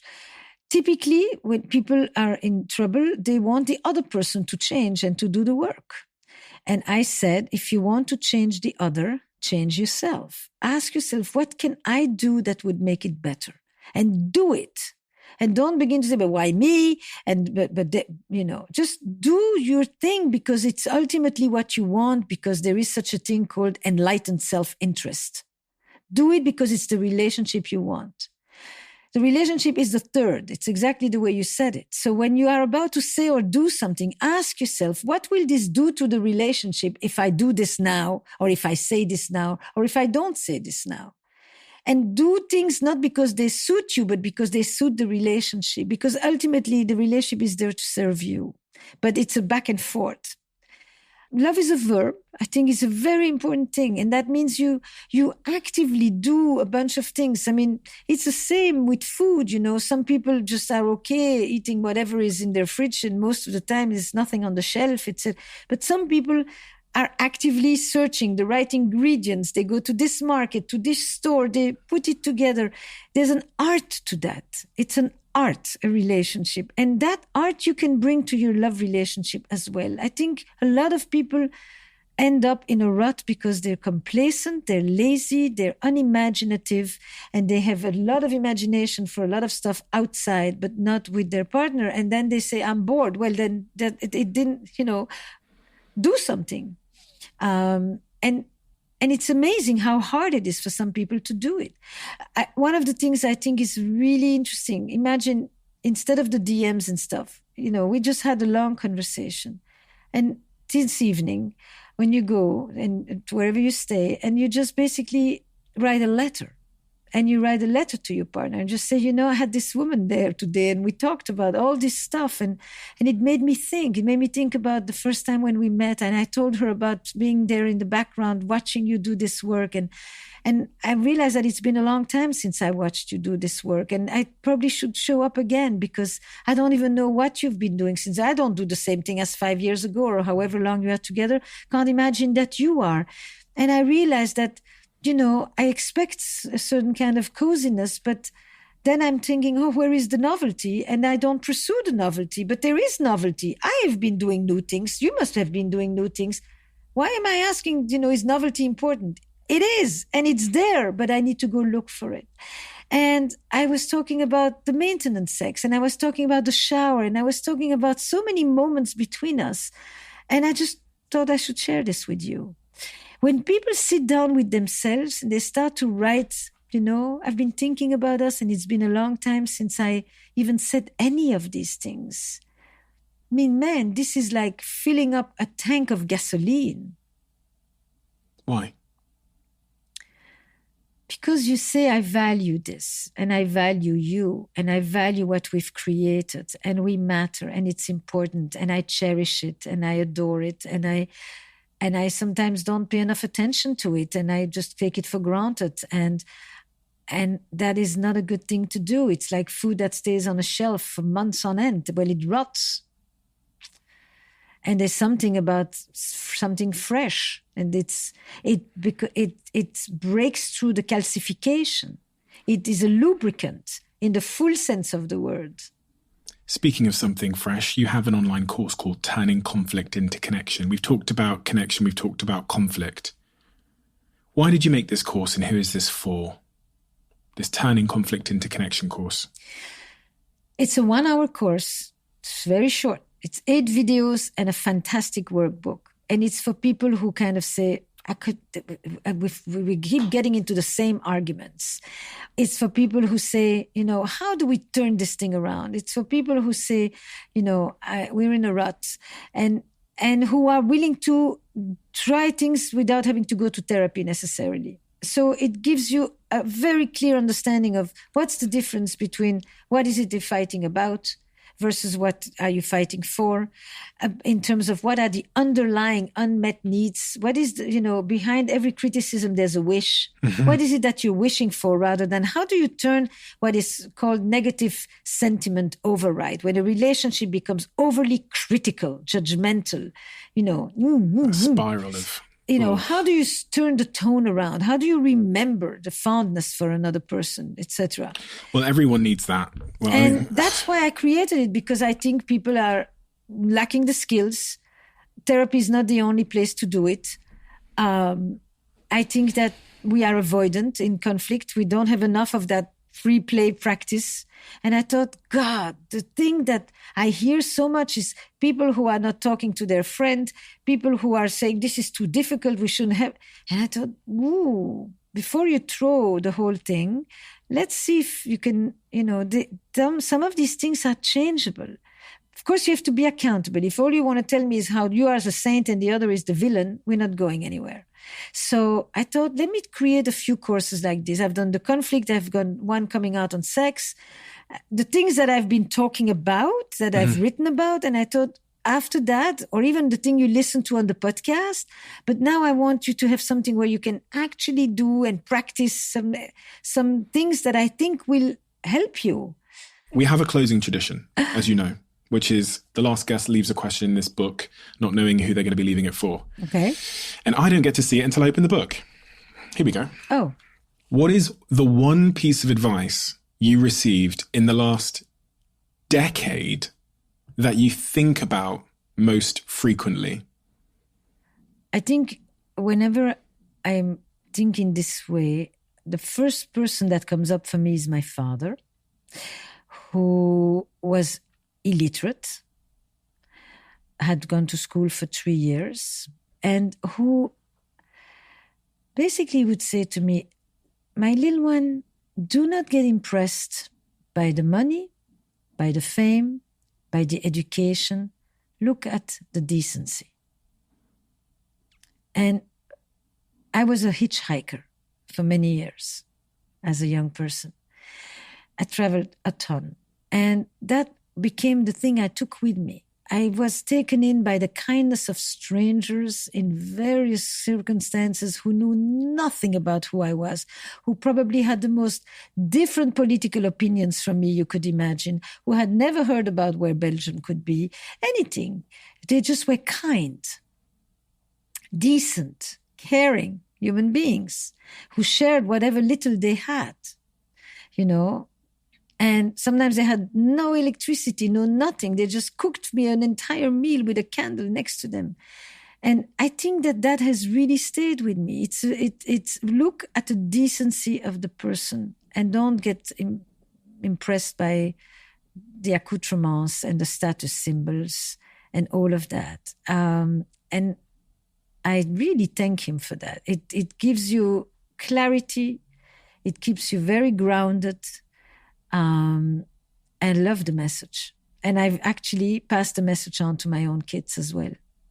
Esther, thank you so much. It's a pleasure. Thank you for your brilliance. And everyone has been hammering me for many a year on all of my social media channels, in my team, in London, here, all over, to have this conversation with you. And you exceed all expectations every single time. You're just you're such an incredible human being that that I'm so glad exists, because there's something so special about you that, as I said, it's like you can't replicate that. It's brilliance. Thank you. So thank you so much. It's been a pleasure to meet you.